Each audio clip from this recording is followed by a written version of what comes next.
So thank you for that great introduction of Rebecca. My name is Teresa Dinwiddie Herman.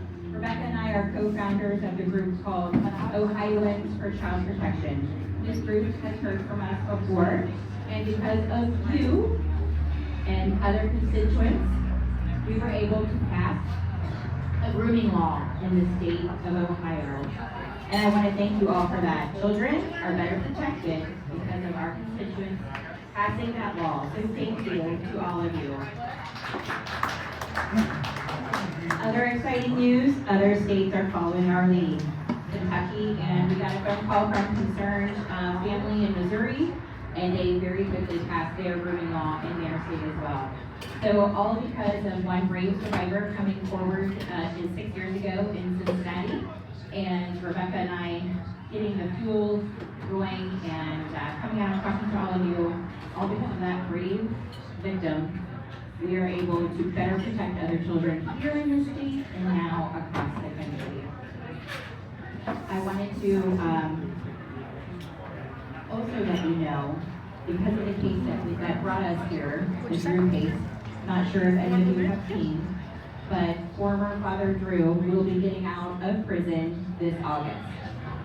And if you saw that in news, the reason it was news is because it was announced where he will be staying, and that's right here, friends. He will be getting out of prison in August, and he will be living right here on the west side within all of our families. And we think it's important for all of you to know that. To give you the background on him, he was raping a victim 18 years old in the 80s. And at that time, he was a music teacher and went then to the seminary and then became a priest. By the time he got to our parish, St. Ignatius, he had had problems with grooming behavior over 3 decades, over 3 counties of our state. Unfortunately, the Archdiocese will send him to us anyway. In 2021, he was given 7 years in a plea deal, 2 years of those served, and he will be released in August. Now, why is this scary other than the obvious reasons? Sometimes people don't know what I'm about to tell you. Many predators will have 150 victims in their lifetime. They are known to continue to offend through their elder years. Rebecca and I were giving a speech at a block watch, and after we were giving those stats, a Hamilton County sheriff stood up behind us and said, "Folks, these moms know what they're talking about. We just arrested a man in his 80s on the west side who had pornographic material of children at the in-home daycare where he lived." So, we also know that victims, unfortunately, will not disclose their abuse many times until much later in life, and quite often that's average age 52. So, with this in mind, we are going to start looking at something called the statute of limitations. Our state limits when you can come forward, and just so you know, the victim in the Drew case was just at the limit, was just under the mark in being able to come forward. There was a second victim in that case. Not everyone understands and knows that. There was a second victim who was not allowed to have his time in court because he was past that statute of limitations. We want to expand or renew the statute of limitations on child rape. And we need to better protect our children because obviously if they will have 150 victims and offend to their elder years, many of these predators are walking around and they're around their children. So we need to do something.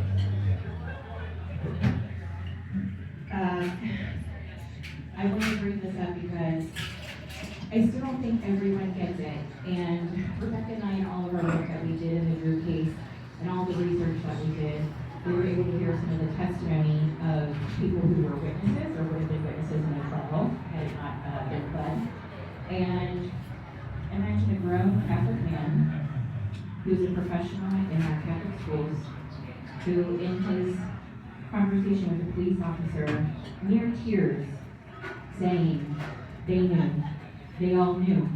They knew he was doing this for children based on his red flag behavior. How could they not do anything? And ever since hearing that, I'm telling you, I will not stop. I will not be the person who knows. So, something else I wanted to let you know, Rebecca and I have spoken to so many survivors, families, attorneys, prosecutors. We've spoken to national associations. Last year we attended a National Association of Survivors. While we were there was a survivor from Pennsylvania who grew up in the 80s and 90s in Catholic schools, just like many of us. And he, unfortunately, was a victim of clergy and created a one-man show, a play. It's 70 minutes long. Rebecca and I saw it while we were attending this convention, and when we were in the car on our way home, I was quickly writing the notes from our experience, and the one thing I wrote on there was, that show needs to come to Cincinnati. Other people need to see and hear and understand where these victims are coming from the survivor's point of view, but also the survivor family's point of view, from the legal point of view, from the institution's point of view. And we just got word just a couple weeks ago that show is going to come to Cincinnati. May 31st will be a show where we are going to have a question and answer period after that show. I want to urge any of you to come see the show. Keep the show up online. It's called Unreconciled. My husband and I are leaving here, getting in the car, and we are driving to Harrisburg, Pennsylvania to see the show tomorrow night. And I can't wait to share more about it. If anyone has any questions about that show, let me know. So obviously SOL is on our radar. Rebecca has been working so hard to do more research for other legislative bodies in our state. So she's going to tell you more about that, and you can come up with and find out what that is as well. Thank you.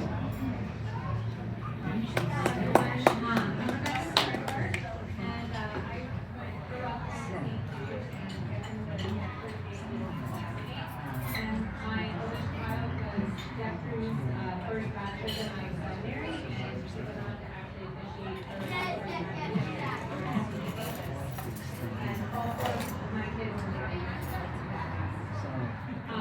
forward, we've been on 7 years now since we started on child protection.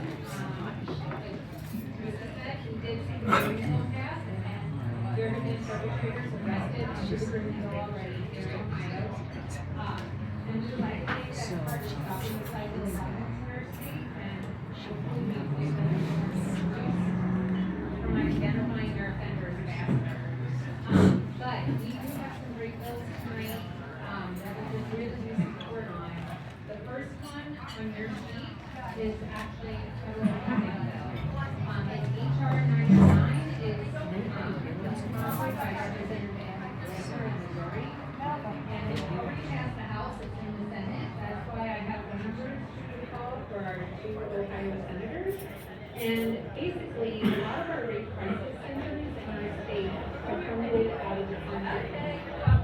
And that has had, basically, that's pool money mostly out of like white collar crime prosecutions, is my understanding, and that has been dwindling over time.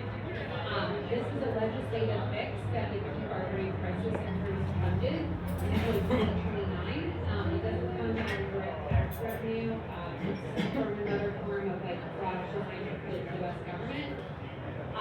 So if you can give your Ohio senators a call and tell them to support the Crime Victims Fund Stabilization, they do provide services for both adult and child victims at the centers that are vital. And supporting victims is all the more important because overall, RAIN estimates that as far as sexual violence crimes in the U.S., we only have about a 2% conviction rate. So with such a very low conviction rate around these crimes, it's very important that we have solid services for victims and community support that our society is giving them. And then from there, we have some Ohio bills. And so this is all calls to Columbus. And we have a slew of them. And part of this is because a lot of our laws are dated off of the concept of stranger danger. And they don't quite get to the fact that most children are abused by people that they know. And also, we now have online exploitation growing exponentially. The University of New Hampshire is estimating about 1 in 6 children will be exploited online. And of those 1 in 6, about 60% of them will be exploited by So sometimes that's presenting yourself as if you're a love interest, for example. So we'll start first with what's in the Senate committee. In the Judiciary Committee, we need you calling about 4 bills. SB 331 is sponsored by Senator Blessing from right here in Cincinnati, and it's to close the child marriage loophole. I think we're supposed to agree that it's a big commitment, and we should do that to adults. But also more importantly, if a minor does marry, they do not have access to domestic violence shelter, they can't remain in a hotel room, they may not stay in a place to stay. It is important that if you are going to lawfully consent to marriage, that you are also able to leave it if need be. And as we move, we want to just close the measure. Next, we have Senate Bill 163. Some of you may see Channel 5's coverage of that bill last week. This would criminalize using AI to produce child pornography, and it also helps protect everyone's identity theft with AI. So really that kind of takes a two-pronged approach from a safety perspective. You would not want your child's image used and sexualized, and then your child's identity being distributed. Aspects of this are covered by the Take It Down Act, but Senator Blessing's bill addresses a few more layers to this. Next, we have Senate Bill 292. That's the civil court cap in our state. You may not at first think that this would relate to child sex abuse, but if you have a child that's been abused in some kind of institutional setting or by an individual, our court cap was put in place 2 years ago, and it wasn't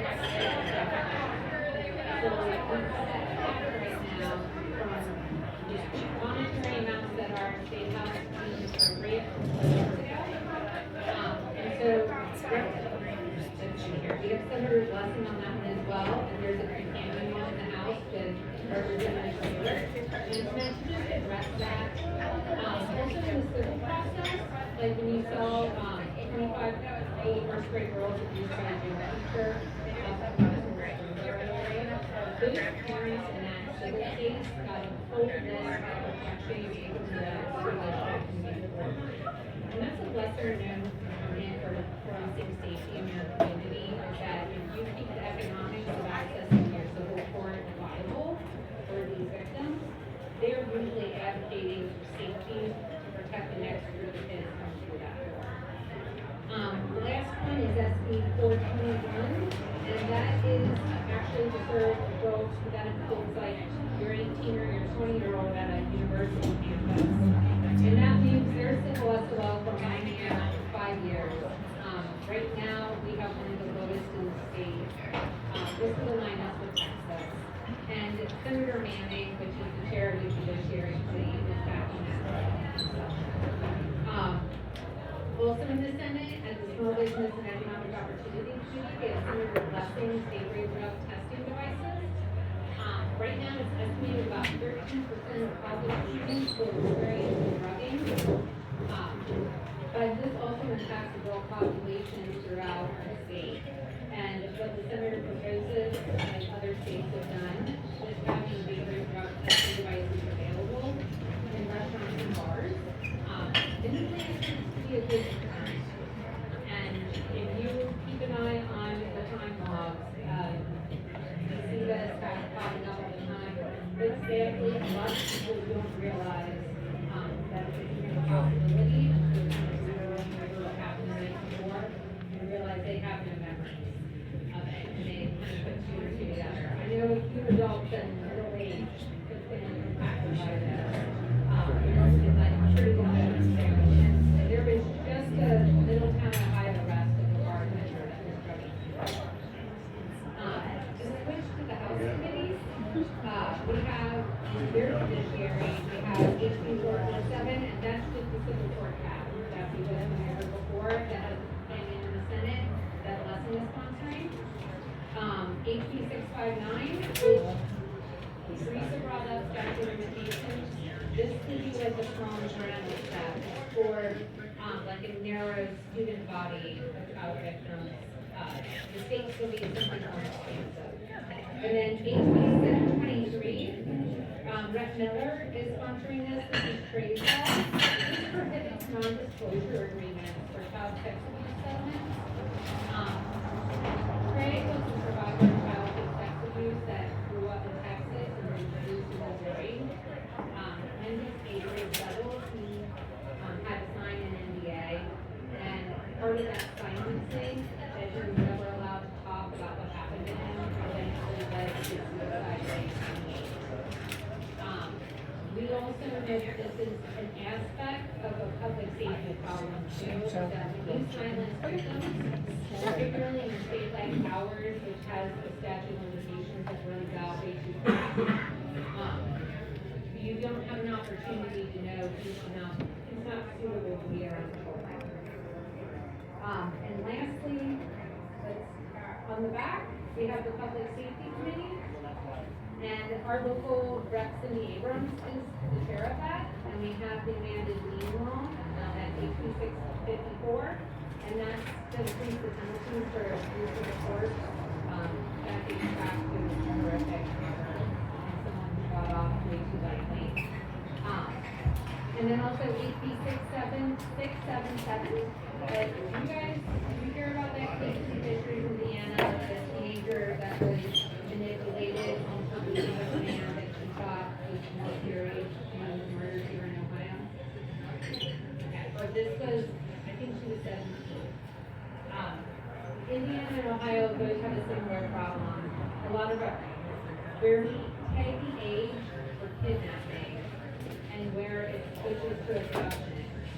These are teenagers vulnerable that when they're being manipulated online and they believe they have a serious love interest and they think they're just meeting a boyfriend that they have online, and oftentimes it turns out to be an adult that's looking to exploit them.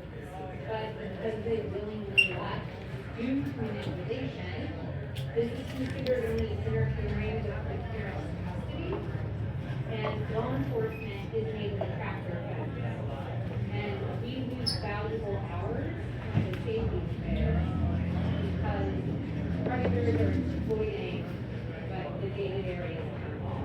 And so Rep Abrams introduced this bill to streamline that process so we can hopefully save more kids if we're being manipulated like this. And then, let's see, I'm sorry there are so many, but we have like tens of thousands of child victims in our state and a very dated revised code that we need to shore up as many as we can. We also have the Pay Manning Law, HB 707. This one just breaks my heart. This is to add a child protection liaison to our schools. Pay Manning lives in Northern Ohio, and teachers calling reporting their concerns for this poor girl's safety. And she was brutally murdered and mutilated, and at age 13. My youngest was 13. And I sadly have to read a lot of awful things, but this one, her story stuck with me. But this was to just hope that less children are fought in the process. And the last one, HB 709, require insurance to cover telehealth for mental health. Particularly our rural communities, but also basic parents that even as adults, it can be so hard to be able to access an available provider for mental health. Is he here? And this relates back to the victims of sexual assault. If they cannot get in-person care, they need to have an option for a telehealth visit and have it covered. It's yet one of the many expenses that should be exercised. Any more questions on that bill?